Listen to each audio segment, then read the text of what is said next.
My name is Ed Karelsen. I've been playing with these things for over 50 years.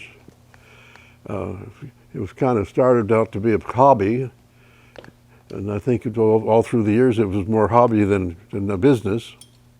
And anyway, we had an awful lot of fun. I've always found it's easier to win than to lose. But the losers have never figured that one out. During a boat racing career that spanned 5 decades, Ed Karelsen designed and built boats that set world's records and won national championships in every category of APBA racing. Whether they were inboards, outboard, unlimiteds, or tunnel holes, you could always look for Ed Karelsen's boats at the front of the field. Ed was born in Tacoma in 1932 and moved to Seattle as a child. He became fascinated with powerboat racing, and after a couple years studying engineering at the University of Washington, Ed left the school to begin a lifetime career working with raceboats. He began with a partnership building outboard hydros and hydro kits with veteran racer Chuck Hickling in the early 1960s. Ed was a master craftsman who excelled at building beautiful, fast boats out of wood.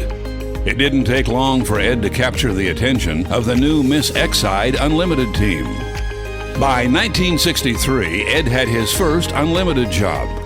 Working with designs from the desk of Ted Jones, Ed built his Miss Exide in just 51 days.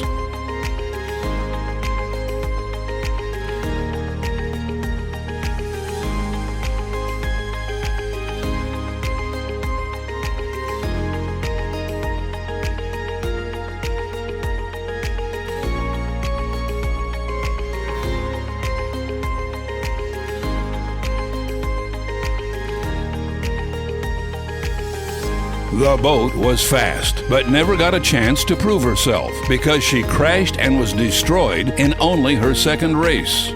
Ed often quipped, "We built the boat in 51 days and destroyed her in 49. 1967 saw Ed back with the Unlimiteds, building Ole Bardol's new blonde bombshell. With Billy the Kid Shoemaker driving, the chiffon yellow low-profile boat with its evolutionary Karelsen beveled non-trips was successful right out of the box, winning its very first race in Tampa, Florida. She went on to win 4 out of the season's first 5 races, including the Gold Cup, and handed owner Ole Bardol his 5th national championship. Ole was an old carpenter. That's how he started when his younger years.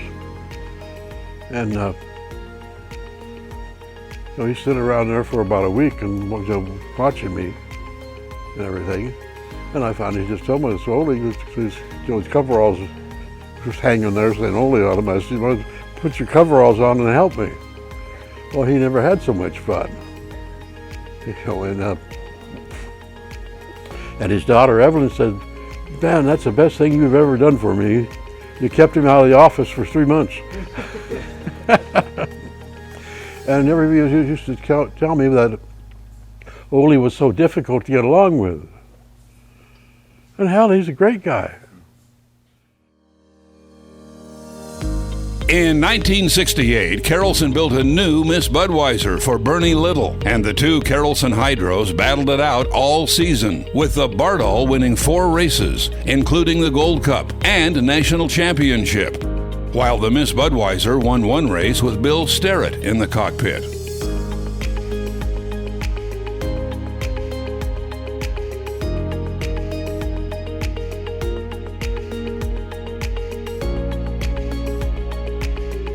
'69 saw another new Karelsen join the Unlimited fleet with a beautiful blue and white Notre Dame.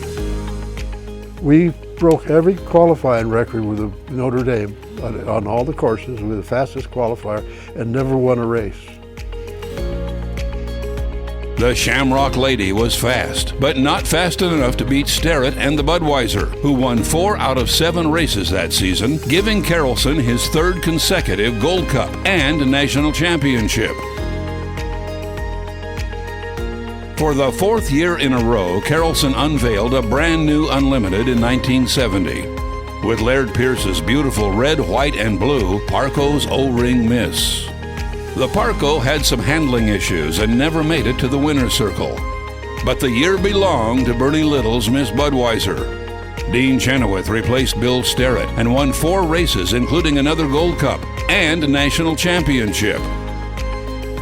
Chenoweth had another successful year in 1971, claiming Budweiser's 3rd consecutive national championship, giving Karelsen an unprecedented 5 national championships in a row. Ed drifted away from the Unlimiteds after a while and devoted his attention to building a number of extraordinary limiteds and outboards. In 1989, an outboard built by Ed and driven by Bob Wartinger became the fastest outboard boat ever built, setting a world straightaway record of 175.556 miles per hour. That record still stands today. Ed's boats weren't just fast, but they were very forgiving and easy to drive. Veteran racer Chip Hanauer once said, Ed Karelsen created boats that were simply the perfect tool for the job they were designed for, to win powerboat races. Chip often referred to Ed's boats as cupcakes, boats my grandmother could safely win races in.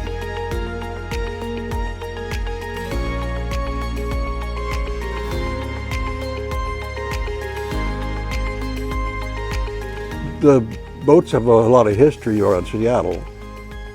In some places in the country they don't know even what a hydroplane is, but in Seattle it's part of our history. In honor of these achievements, the Hydroplane and Raceboat Museum is proud to induct Ed Karelsen into the Unlimited Hydroplane Hall of Fame.